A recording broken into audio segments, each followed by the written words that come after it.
शहीदी दिवस 23 मार्च 1931 Lahore jail, central jail में भारत माता के उन वीर सपूतों ने शहादत इसलिए नहीं दी थी कि आने वाली पीढ़ी ड्रीम 11 पर सट्टा खेले। और जब कोई गरीब आदमी पकड़ा जाता है 1000 रुपए का सट्टा लगाते हुए, तो उसको क्या हो जाती है, यहां के ऐसा कानून बना दिया गया है। उन तथ्यों पर बात करेंगे। कोई भी नेता आज हमारे देश के महान वीर सपूत के पड़पोते पोते, हमारे उधम सिंह के पोते पड़पोतियां मजदूरी दिहाड़ी कर रहे हैं, और नेताओं के नेते जो नेताओं के बेटे हैं बहुत बड़ी बड़ी यूनिवर्सिटियों में पढ़कर बहुत बड़ी बड़ी डिग्रियां लेकर यहां पर फिर दोबारा नेता बनते हैं, फिर देश को चूसते हैं। आइए उन्हीं मुद्दों पर बात करते हैं। हमारे महान सपूत भगत सिंह के बारे में। 28 सितंबर 1927 लयारपुर जिला पंजाब, जो पाकिस्तान में वर्तमान के, वहां के बंगा गांव में उनका जन्म हुआ। उनके पिता का नाम किशन सिंह था, माता का नाम विद्यावती था, और उनके जो सबसे बड़े भाई, जो सबसे उनके करीबी थे, कुलबीर, और उनके चाचा अजीत सिंह, जो बहुत ही आर्य समाज से जुड़े हुए थे, और आर्य समाज की एक ही विचारधारा थी, देश देश देश। तो जब भगत सिंह छोटे थे तो उन्होंने डीएवी स्कूल में, हाई स्कूल में पढ़ाई की। धीरे धीरे वो गांधी जी के विचारों से प्रभावित हुए, और फिर धीरे धीरे चंद्रशेखर आजाद की संगति में आए। चंद्रशेखर आजाद को युवा लगा तो थोड़ा बहुत उन पर यह लगा कि ये ऐसे काम ठीक से नहीं कर सकता। चंद्रशेखर आजाद के उसमें फिर अशफाकुल्ला आए। अशफाकुल्ला पर चंद्रशेखर आजाद एक मुस्लिम होने से थोड़ा सा वो कतराता था। आज सभी तथ्यों पर बात करते हैं। ये वीडियो वो लोग ना देखें जिनको जातिवाद और धर्मवाद का कीड़ा है, क्योंकि हम सबकी पोल खोलेंगे, नेताओं की भी पोल खोलेंगे, सबकी पोल खोलेंगे। इसलिए जिसको जातिवाद और धर्मवाद का कीड़ा है, जिसको लगता है कि डॉक्टर भीमराव अम्बेडकर ने भगत सिंह का केस क्यों नहीं लड़ा, जिसको लगता है कि भगत सिंह के केस की सुनवाई के लिए जो व्हाट्सएप यूनिवर्सिटी के ज्ञाता हैं, उन्होंने ये कभी पढ़ने की कोशिश नहीं की होगी कि वहां पर गांधी जी ने भी बहुत बार प्रयास किया था। बट गांधी जी की जो महत्वाकांक्षा थी, किसको लेकर, उन सभी तथ्यों पर हम बात करते हैं। बात है इन चीजों को लेकर जो दिल्ली असेंबली में 8 अप्रैल 1929 को असेंबली हॉल में बम गिराया जाता है, जिसके मुख्य आरोपियों में भगत सिंह और सुखदेव थापर, और जो हमारे महाराजगुरु, जो राजगुरु हैं उनको मैं बता देता हूं। इनमें से एक लुधियाना से आता है और एक पंजाब के पुणे से आता है, और भगत सिंह पंजाब के प्रांत ललियाना डिस्ट्रिक्ट के बंगा गांव का आता है। इनकी दादी इनको भागावाला बोलती थी। भागावाले का मतलब भाग्य वाला। आज आपको पता चलेगा कि भगत सिंह भी किसी लड़की से प्यार करते थे, जो उसकी मां ने चूज की थी, उसका नाम था दुर्गा। आज हम आपको बताएंगे कि भगत सिंह किस तरीके से आजादी का दीवाना था, कि आजादी के लिए उसने क्या क्या किया, और किस तरीके से वो भी जिंदा रहना चाहता था, और किस तरीके से किन लोगों ने गवाही दी जो व्हाट्सएप यूनिवर्सिटी का ज्ञान है उससे बाहर निकलिए। और आइए तथ्यों को जानते हैं। भगत सिंह सबसे पहले 1924 में एक संस्था की स्थापना होती है जिसका नाम है HRC, Hindustan socialist republic association. Sachindra Nath, Chandrashekhar Azad, Ram Prasad Bismil उसकी स्थापना करते हैं। HRC में जो HSRA है उसमें सोशलिस्ट शब्द, समाजवादी शब्द भगत सिंह ने जोड़ा। फिरोज शाह कोटला मैदान दिल्ली में एक संगठन इसमें अलग से बनाया, और इसमें समाजवादी शब्द भगत सिंह ने जोड़ा। भगत सिंह बचपन से ही आर्य समाज से पूरे प्रभावित थे, क्योंकि उनके चाचा अजीत सिंह बहुत आजादी के दीवाने थे। और नेताओं से एक ही क्वेश्चन करता हूं, आप कोई भी शहीद होता है, बहुत अच्छी बात है, आप करोड़ों दीजिए, 10 करोड़ दीजिए, क्योंकि हम उन फौजियों की शहादत से ये देश चलता है। ये देश, ये नेता नहीं चलाते। कोई बोले कि हम देश चलाते हैं, देश चलता है 13 लाख उन फौजियों की सांसों से, जो किसी सियाचिन की ग्लेशियर पर -डिग्री टेम्परेचर पर अपनी सांसें थामकर देश की रक्षा करते हैं। देश चलता है उन छत्तीसगढ़ के नक्सलाइटों के बीच, जंगलों के बीच में अपनी जान की बाजी लगाकर, जो 76 जवान मारे जाते हैं, आधी रात को उनको सिर कलम कर दिए जाते हैं। ये देश चलता है हामिद लोहरी जैसे क्रांतिकारियों की वजह से। ये देश चलता है कैप्टन विक्रम बत्रा जैसे शहीदों की वजह से। ये देश चलता है उन 8 लाख शहीदों की, जिन्होंने देश के लिए कुर्बानी दी। ये कुर्बानियां नेता देते हैं या आप देते हैं? इस वीडियो के माध्यम से आप खुद तय करें। क्या हमने आजादी, क्या भगत सिंह ने या चंद्रशेखर आजाद ने, कोई भी जितने भी महान सपूत हुए हैं, क्या आजादी उन्होंने सिर्फ इसलिए दिलाई थी कि लोग, आने वाली उनकी पीढ़ी ड्रीम 11 खेले, और ड्रीम 11 का मालिक 198 करोड़ की प्रॉपर्टी खरीद कर बड़ा सा महल खड़ा करे, और देश की सरकार आंखें मूंदे कर ड्रीम 11 आए, माई सर्कल आए, प्रोजी आए, पता नहीं कौन कौन सी आए, कि युवा सट्टा खेला करे? क्या भगत सिंह की यही इच्छा रही होगी? ये तो नहीं रही होगी। क्या कुछ लोग डॉक्टर भीमराव अम्बेडकर सवाल उठाते हैं कि उन्होंने सिर्फ वंचितों को। मैं आपसे एक क्वेश्चन सीधा दिल से बोलता हूं, एज ए ह्यूमन बीइंग अपनी छाती पे हाथ रख के बताइए, जब किसी आपको कमरे में विद्यार्थी 20 बैठे हो चाहे 50, आपको बोले कि बाहर बैठ के पढ़ो, आपको घड़े से पानी ना पिलाया जाए, अपनी अंतरात्मा से पूछना कि कितना कितना घिनौना कृत्य आपके सामने हो रहा होगा। ये समाजवाद, ये जातिवाद किसी समय रही होगी व्यवस्था, ठीक, मैं तो उस समय की भी नहीं मानता। जिस तरीके से सती प्रथा रही होगी उस समय किसी की जरूरत कि हां कोई होगा, कोई फंडा, किसी समय बहुत कुछ चीजें थी, क्या आज उनकी जरूरत है? नहीं जरूरत है। आज 21वीं सदी है, आज है जरूरत है इनोवेशंस की।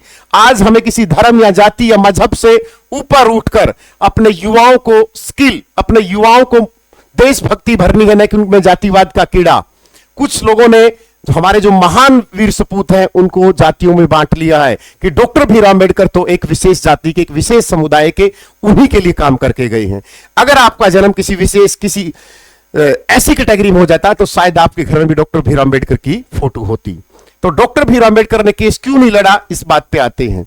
इनका केस एक मुस्लिम बैरिस्टर जो हमारे बहुत जाने माने वकील थे सैयद हैदर खां, वो लड़ रहे थे, जिन्होंने 1900 तक 48 तक वकालत की और जाने माने बैरिस्टर थे। जो जाने माने वकील थे वो भगत सिंह के लिए लड़ाई लड़ रहे थे। तो भगत सिंह फांसी से बच सकते थे, बस उन्होंने माफी नहीं मांगी। और भगत सिंह के खिलाफ जो गवाही दी थी उसमें आपने बहुत सारे व्हाट्सएप यूनिवर्सिटी पे नाम सुने होंगे, लेकिन आज आपको मैं वो नाम बताता हूं। भगत सिंह को फांसी देने में सबसे पहला गवाह था सरदार शोभा सिंह।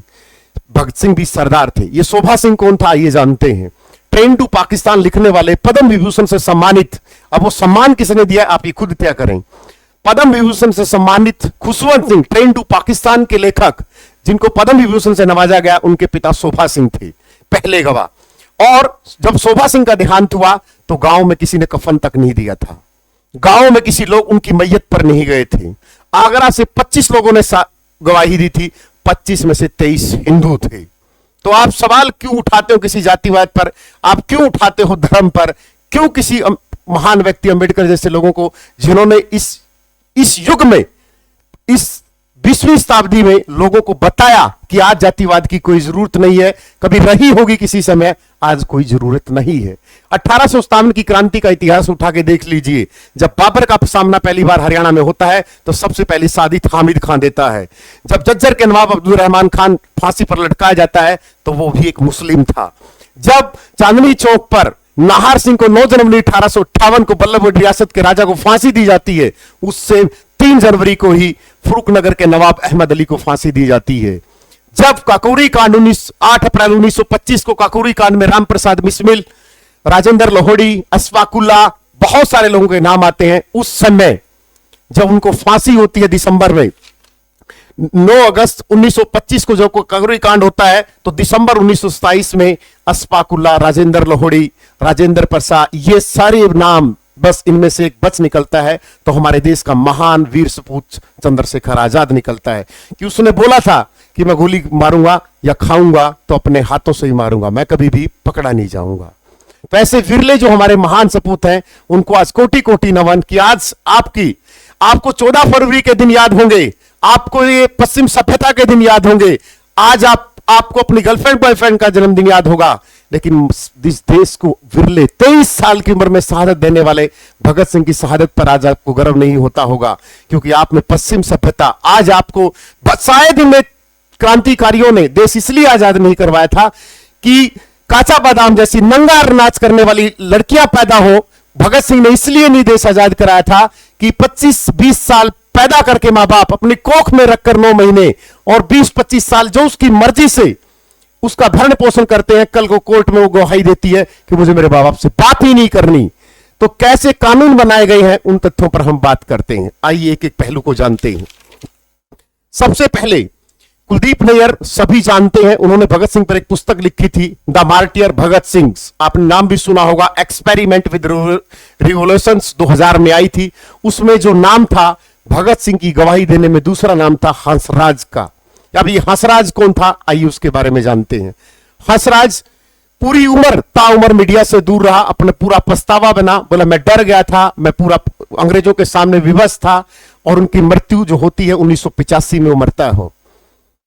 तो जो भगत सिंह की आप एक धारणा बना रखी है कि अंबेडकर जी ने केस क्यों नहीं लड़ा, क्योंकि उस समय अंबेडकर से बड़ा वकील सैयद हैदर खान था जिन्होंने लड़ा था, लेकिन उसने अपनी आखिरी सांस तक भगत सिंह के लिए लड़ा और उसको खड़ा करने में गांधी जी का हाथ था कि तूने ये केस लड़ाई करनी है और जीत के दिखाना है।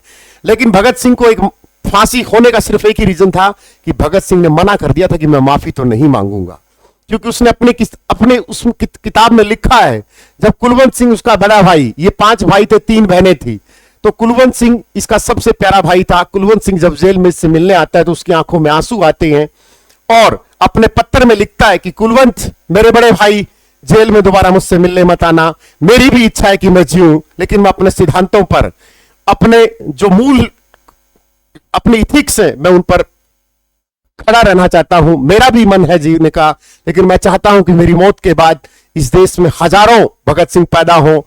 मैं कैद रहकर नहीं जीना चाहता, मैं आजादी में जीना चाहता हूं और आजादी अंग्रेज दे नहीं रहे।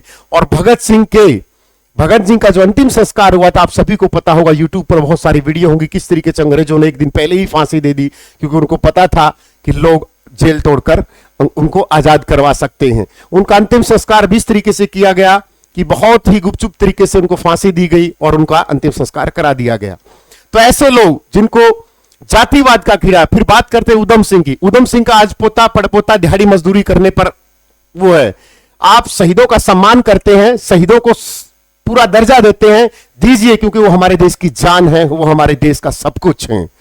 अगर आप किसी शहादत पर 1 करोड़ देके आते हैं तो कम से कम इतना तो सहारा लगा दीजिए कि उनके पड़पोते पड़पोतियां कम से कम वो एक सभ्य जीवन जी सकें, वो अपने आने वाली पीढ़ियों को सुधार सकें। कम से कम उनका कुछ ऐसा तो कीजिए कि जिन लोगों ने शहादत दी है उन लोगों के परिवार का खर्चा पर चल सके।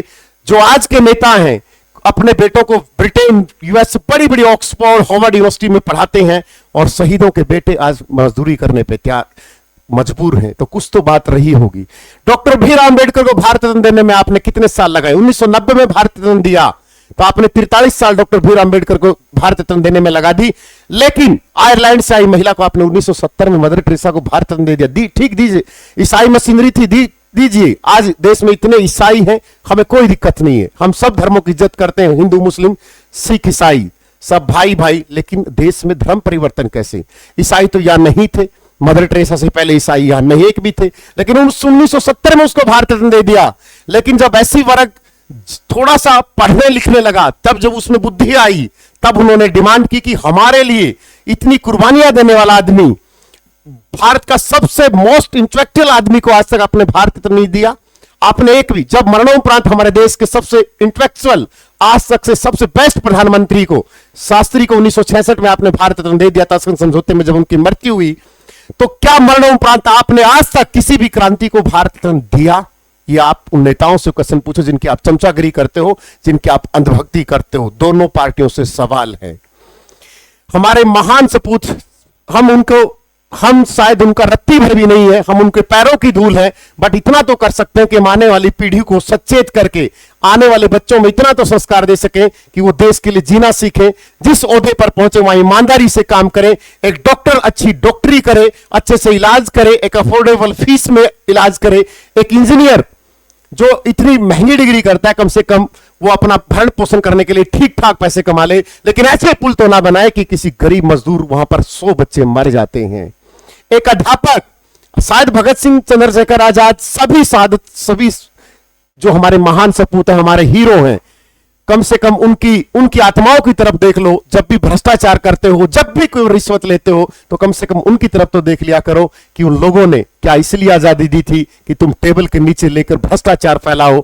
अगर देश सही मायने में सुधारना है, आप जिस ओहदे पर हो, उनकी शहादत को आपको पूरा एक नमन है। उनकी शहादत को, अगर आप जिस ओहदे पर पहुंचे वहां अच्छे से काम करो। देश तभी सुधरता है जब अपने आप को सुधारोगे। हर एक को सीता जैसी पत्नी चाहिए, पहले अपने आप को राम तो बनाओ। तो बात यही नहीं खत्म होती, कहानी बहुत लंबी है भगत सिंह के बारे में। शायद हमारा जीवन ही छोटा पड़ जाए ऐसे लोगों की कहानियां पढ़ते पढ़ते। चंद्रशेखर। दूसरी बात करते हैं, आप पंडितों को पंडा पंडा बोलकर उनको चिढ़ाने की बात करते हैं।